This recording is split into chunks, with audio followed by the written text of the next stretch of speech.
Good morning, students and friends. This is Mr. Pejatitis from Salem classes. So, students, today we are going to discuss about important characters of Julius Caesar. Already we have discussed introduction part and also act-wise summary from 1 to 5. But today we will discuss the important characters. So there are 24 characters, but today I will complete 10 characters and the rest of 14 characters will be next video. So in this chapter there are some main characters are there. Actually major and minor characters are 24, but main characters, the central character is Julius Caesar, and after his friend Antony, and also his adopted son Octavius. His wife name is Calpurnia. ठीक है. So then another character is here Cassius and Brutus. Cassius and Brutus, they are against of Caesar because both of them, they think that if Caesar will be powerful, so he will mislead to the people and he would misuse his power. Okay, that was the main intention, and because of that reason Brutus was agreed to murder to Caesar and to join with the conspiracy. Okay, so then these are the main characters, and here another name was there, Portia. She was the bride lady, at the same time she was the wife of Brutus. So then one by one we will discuss. So before entering to this video lecture, I would like to request you, if newly you are watching this video, so please subscribe it, at the same time hit the bell icon and forward it to your friends and classmates. So this is for Bardhaman Mahabir Open University, at the same time other universities and college students, for them also. So if any Bardhaman any student of Bardhaman Mahabir Open University watching this video, if he has or she has a book, please open the book, page number 200. Okay, so page number 200 and 201 and 202. Three pages we will discuss today. So first central character is Julius Caesar. Julius Caesar is a great Roman general and a senator who has recently returned to Rome in a triumph after a successful military campaign. Julius Caesar यहाँ पे कौन होता है कि ये highest successful एक ambitious political leader होता है. ठीक है, वो एक highest ambitious and political leader होता है और ये जनरल भी होता है. तो ये अभी भी रोम को रिटर्न किया है एक बहुत बड़ी विजय यात्रा के दरमियान. अपने मिलिट्री कैंपेन्स के द्वारा एक बहुत बड़ी विजय यात्रा करके ये अभी भी रोम को वापस आया हुआ है. While his good friend Brutus worries that Caesar may aspire to dictatorship over the Rome Republic, Caesar seems to show no such inclination and declining to crown several times. तो उसका जो दोस्त है, जो दोस्त का नाम है ब्रूटुस, वो इस बात को लेकर के चिंतित थे कि उसका जो दोस्त है यानी सीजर है, वो अगर उसके हाथ में सत्ता आ जाएगा तो डेफिनेटली वो उसको गलत इस्तेमाल करेगा. जबकि कई बार सीजर जो है सत्ता को ना पाने का जो मंशा है, ऐसे एक नाटक कई बार सीजर कर चुका है. इस प्रकार का दिखावा सीजर कई बार कर चुका है. Yet while Caesar may not be unduly power hungry, he does possess his share to flown. ठीक है, मतलब यहाँ पर ऐसा हुआ कि सीजर समय समय पर इस बात को दिखाता है कि वो इतना भूखा नहीं है सत्ता को प्राप्त करने के लिए, वो इतना कमज़ोर नहीं है इस सत्ता को प्राप्त करने के लिए. He is unable to separate his public life from his private life, and is deeply affected by the populace increasing or idealization and idealization of his image. He ignores ill omens and threats. यहाँ पे हम देखते हैं कि public का जो एक विशेष popular व्यक्ति होने के लिए वो चाहता था, कौन?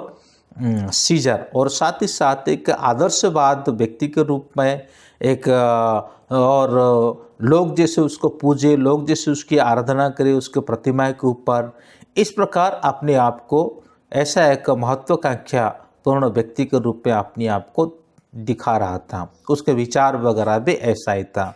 तो वो जो सामान्य जो थ्रेट्स होते हैं, मतलब इनको सतर्क करने के लिए जो भी कुछ कहा गया है, तो ये सभी चीज़ों को वो क्या नहीं करता, मानता नहीं, क्योंकि वो अपने आप में सोच सकता है कि वो नॉर्थ पोल का स्टार है। Against his life, believing himself as eternal as a north star, he eventually suffered the repercussions of this attitude and is murdered. इस विचार के कारण, ऐसे जो नकारात्मक विचार के कारण ही आगे चल करके क्या हो जाता है, उसका डेथ हो जाता है। अब सेकंड कैरेक्टर जिसको हम ट्रैजिक हीरो कहते हैं इस प्ले का, वो होता है ब्रूटस। ब्रूटस कौन है, देखते हैं। Brutus is a supporter of the Republic who believes strongly is a government.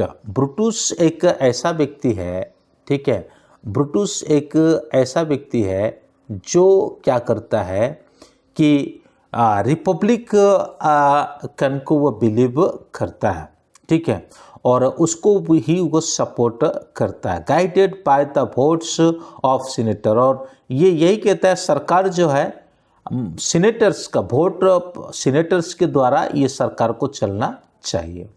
While Brutus admired and loved Caesar as a friend, he opposed the accession of any single man to the position of dictator, and he fears that Caesar aspired to such a power।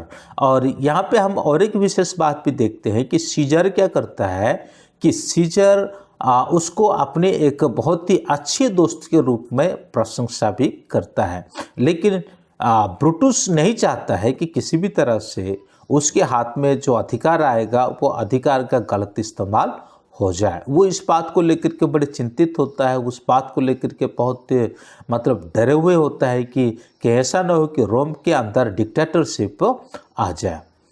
Brutus inflexible sense of honour make it easy for Caesar's enemies to manipulate him into believing that Caesar must die in order to prevent the republic।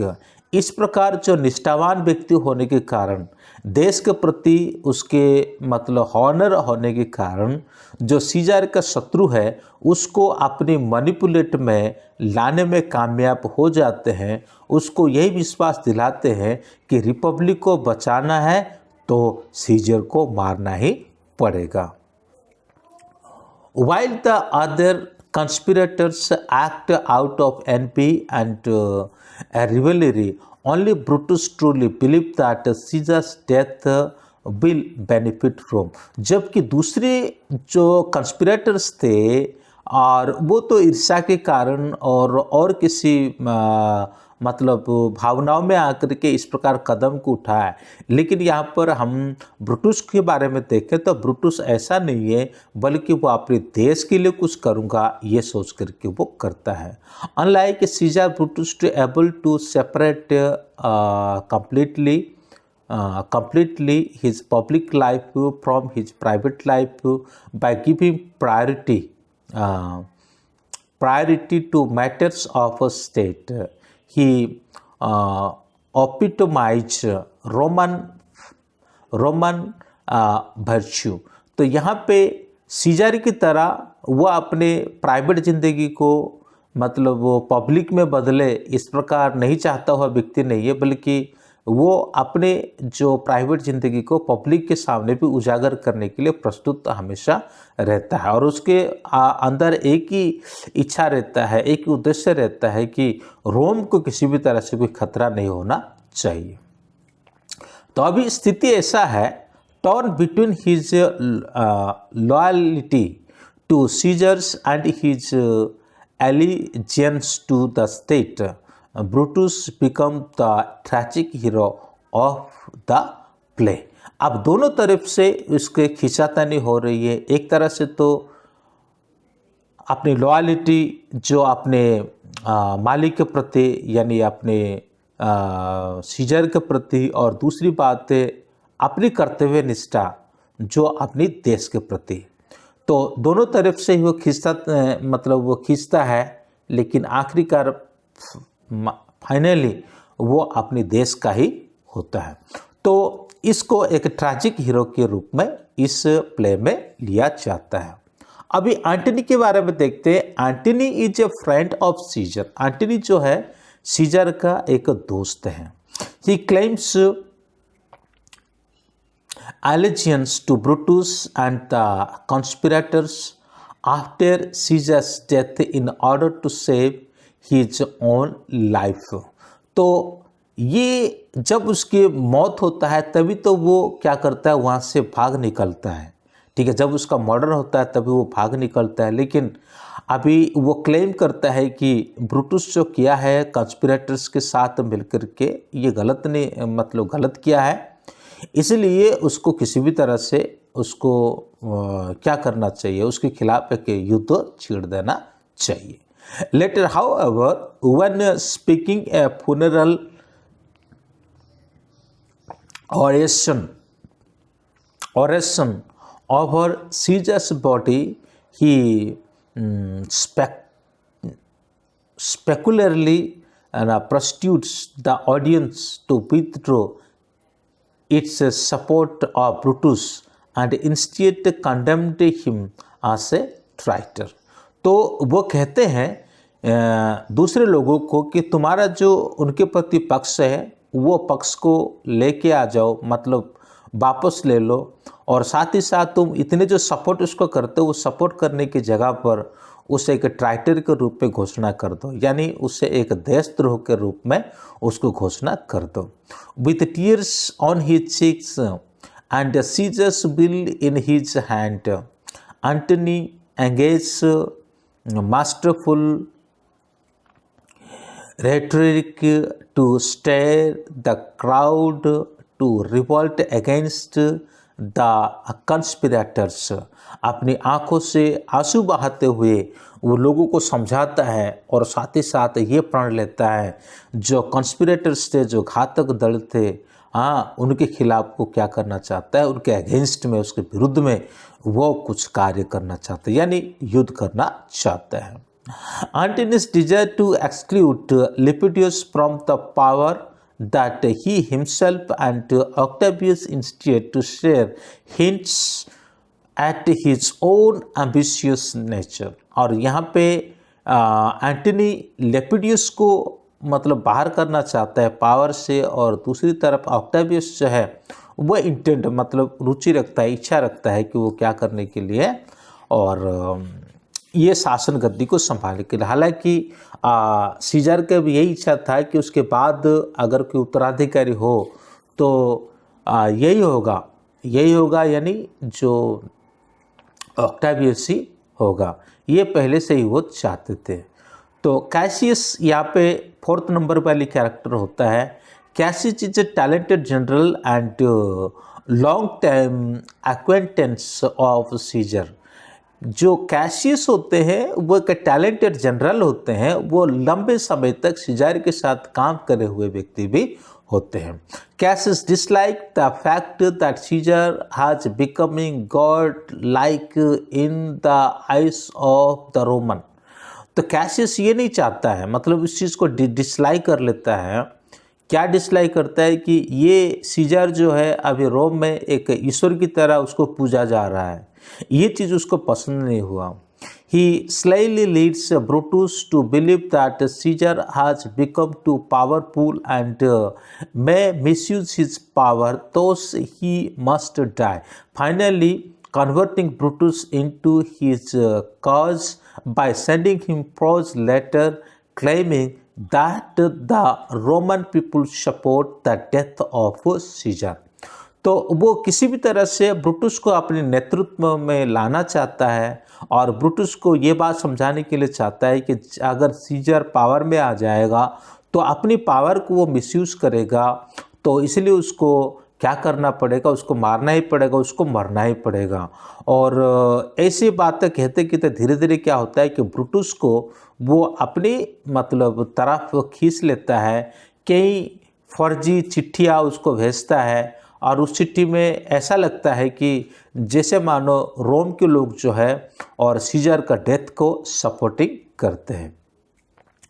इम्प्लूसिव and unscrupulous Cassius harbours no illusions about the way the political world works a shrewd opportunity he prove successful but lacks integrity. हालांकि political के रूप में वो अपने आप को बहुत अच्छी तरह से क्या कर चुका है, दिखा चुका है, एक बहादुरता उसको दिखा चुका है, अपनी बहादुरीता को दिखा चुका है, पॉलिटिकल वर्क उसने बहुत अच्छी तरह से निभा चुका है। लेकिन इंटीग्रिटी जिसको हम इंटीग्रिटी मतलब ईमानदारीता जो कह सकते हैं, उसमें कुछ कमी हम उसका देखते हैं।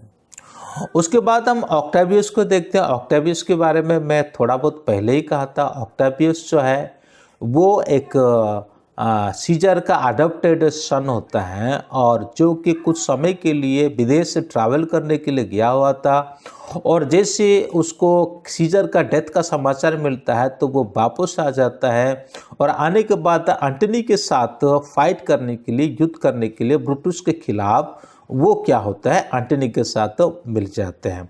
हालांकि एंटनीस जो है काफ़ी ट्राई भी करता है उसको ऑक्टेवियस को इस मूवमेंट से बाहर रखने के लिए, लेकिन जैसे उसके पापा है ना और थे, उसी प्रकार ये व्यक्ति भी अथॉरिटी को अपने पास मतलब रखता है और चलो जैसा भी हो। और इस समय पर वो क्या करता है कि ब्रुटस के खिलाफ वो भी युद्ध के लिए निकल पड़ता है। तो मैं रीड कर देता हूँ। Caesar's adopted son and appointed successor, Octavius, who had been traveling abroad, returns after Caesar's death. He then joins with Antony and set off to fight Cassius and Brutus. Antony tries to control Octavius' movements, but Octavius follows his adopted father's example and emerged as the authoritative figure, paving the way for his eventual seizure of the reins of Roman government. Octavius के बाद हम दूसरा व्यक्ति को देखते हैं, कास्का। ठीक है, ये कास्का जो है, कास्का यहाँ पे 6 नंबर कैरेक्टर के रूप में दर्शाया जाता है। Casca is a most important character of the minor character in the play. ये एक इंपॉर्टेंट कैरेक्टर भी है लेकिन माइनर कैरेक्टर भी है। A public figure opposed to Caesar's rise to power. ये एक पब्लिक फिगर है और वो भी सीजर को पावर में आने के लिए रोकना चाहता था, अपोज कर रहा था।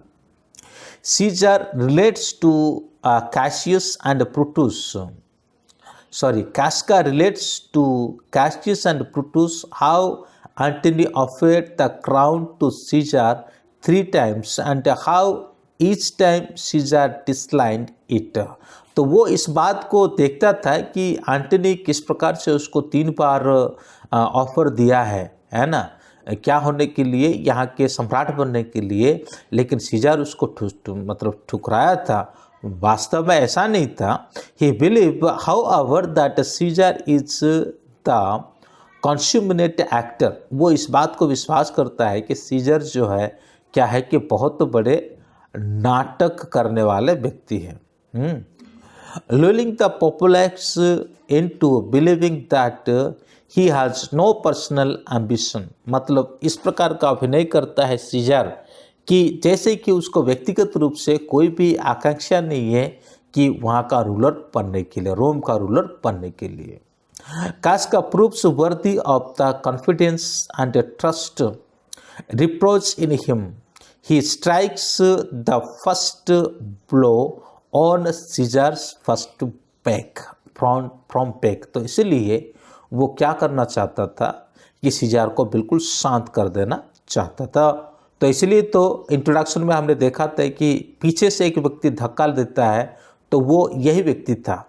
सीजार को पीछे से एक व्यक्ति धक्का देता है और उसके बाद एक के बाद एक सभी छुरा से उसके ऊपर वार करते हैं, है ना, लेकिन शुरुआत करने वाला व्यक्ति यही था। फिर उसके बाद कैलिफोर्निया को भी हम देखते हैं। ये जो है ये 7 नंबर कैरेक्टर में आती है और ये और कोई नहीं है बल्कि ये सीजार का वाइफ है। California is Caesar's wife. She was very superstitious and terrified of patent throw, not for herself but for her husband Caesar। वो बहुत बहादुर थी एंड क्या कह सकते हैं, सुपरस्टिशियस एंड टेरिफाइड मतलब प्रकार के स्वभाव थी, लेकिन ये उनके अपने लिए नहीं बल्कि अपने हस्बैंड सीजर के लिए था। She was also a loving and beautiful wife, साथ ही साथ वो एक लविंग और एक ब्यूटीफुल वाइफ थी। Calpurnia invests great authority in omens and portents. She wants Caesar against going to the Senate on the ideas of March, since she has had a terrible dream and heard reports of many bad omens। तो अपने जो सपना के कारण और साथ ही साथ वो बहुत सारे मतलब ऐसे सुनी थी कि ऐसा कुछ विशेष होने वाला है और उसकी जान को खतरा है, सीजर का जान को खतरा है। वो काफ़ी बार सीजर को रोकने के लिए कोशिश करी कि सीनेट में नहीं जाए, जो मार्च का आईडी से उसको भी वो क्या नहीं करे, उसको समर्थन करने के लिए नहीं जाए। इस प्रकार वो बहुत सारे टाइम पर मतलब उसको रोकने की कोशिश करी, लेकिन क्या होता है कि सीजर उसका कोई भी मतलब बात को नहीं मानता है, क्योंकि वो एम्बिशियस व्यक्ति था और उसी के चलते, है ना, और उसी के जो एडवाइस को वो नहीं मानता है और आगे चल करके उसका मृत्यु हो जाता है। अब हम पोर्शिया को देखते हैं। पोर्शिया जो है वो ब्रूटस का वाइफ है, ठीक है, पोर्शिया ब्रूटस का वाइफ है। Portia is Brutus wife, the daughter of a noble Roman Cato. ये रोम का जो कैटो मतलब सीनेट में जो सदस्य होते थे उसको कैटो कहा जाता था, उन्हीं में से एक व्यक्ति का और डॉटर थी ये पोर्टिया, ठीक है, who took sides against Caesar, जो कि सीजर का अगेंस्ट में थी। पोर्टिया के बारे में अगर देखते हैं तो Portia is stoic, ब्राव and assertive, she has a strong will and a determination। ये भी बहुत ही बहादुरी महिला थी, ठीक है, और दृढ़ निश्चय करने वाली महिला थी। She was a heroic wife, साथ ही साथ वो एक हीरोइक वाइफ है और अपने हस्बैंड को हर तरह से सपोर्ट करने वाले और ये एक महिला थी। Who gives full support to her husband Brutus. Portia accustomed to being Brutus confident, is upset to find him so reluctant to speak his mind when she finds him troubled। तो उसकी बहादुरी के ऊपर उसे कोई भी मतलब डाउट नहीं था, ब्रूटस के बहादुरी के प्रति उसको कोई भी डाउट नहीं था। लेकिन जिस दिन वो उनको टेंशन में देखी तो किस बात को लेकर कि वो टेंशन हो रहा है और क्या प्लान चल रहा है, इस बात को जानने के लिए काफ़ी प्रयास करी थी, लेकिन उस समय तक उसको पता नहीं चल पाता है। लेकिन बाद में हम जानते हैं कि ये पोर्शिया जो है वो अपने आप को मार देती है और इस प्रकार से हत्या, जैसे पता चल गया कि एंटनी और ऑक्टेवियस के हाथ में पावर आ गया है ना, इनके हाथ में पावर आ गया, तो इसी के उसी के चलते क्या होता है कि वो दुखी होकर के अपने आप को मार देती है। फिर उसके बाद हम नेक्स्ट 9 कैरेक्टर के रूप में फ्लावियस को देखते हैं। ये फ्लावियस कौन था? फ्लावियस इज ए ट्रिब्यून, यानी ये एक ऑफिस है जो रोम लोगों के जो मानवीय अधिकार को संभाल करके रखने वाला, ये जो ग्रुप है वहाँ का एक अधिकारी वो थे। Head Julius Caesar, Flavius condemns the Pebans for their thickness in cheering Caesar when once they cheered for Caesar's enemy Pompey। तो लोगों का जो ये भ्रांत मतलब भक्ति, ठीक है, ये अंधभक्ति, ठीक है ना, उसके खिलाफ वो आवाज़ उठाता है।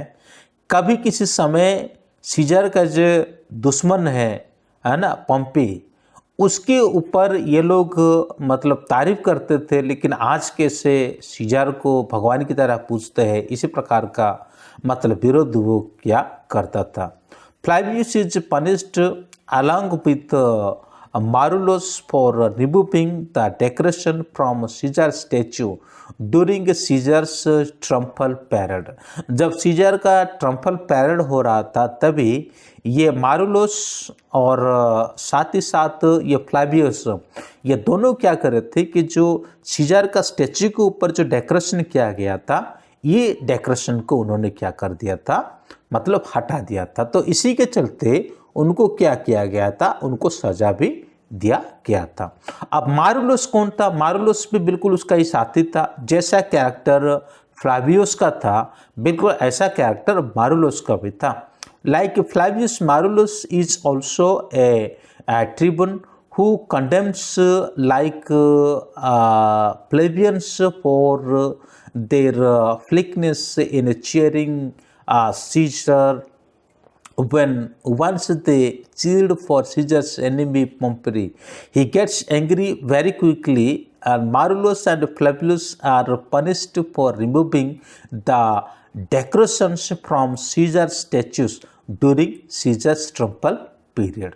तो दोनों का कैरेक्टर एक ही है, ये दोनों मिलकर के ही वही काम करते हैं। क्या काम करते हैं कि जो डेकोरेशन किया हुआ होता है उस डेकोरेशन को वो हटाते हैं। तो दोस्तों ये 10वां कैरेक्टर तक हम आकर के पहुंच गए और आगे के दिनों में हम उसके 11 से लेकर के 24 तक यानी 24 तक का जो कैरेक्टर है उसका हम देखेंगे। आज के लिए इतना ही है। जय हिंद।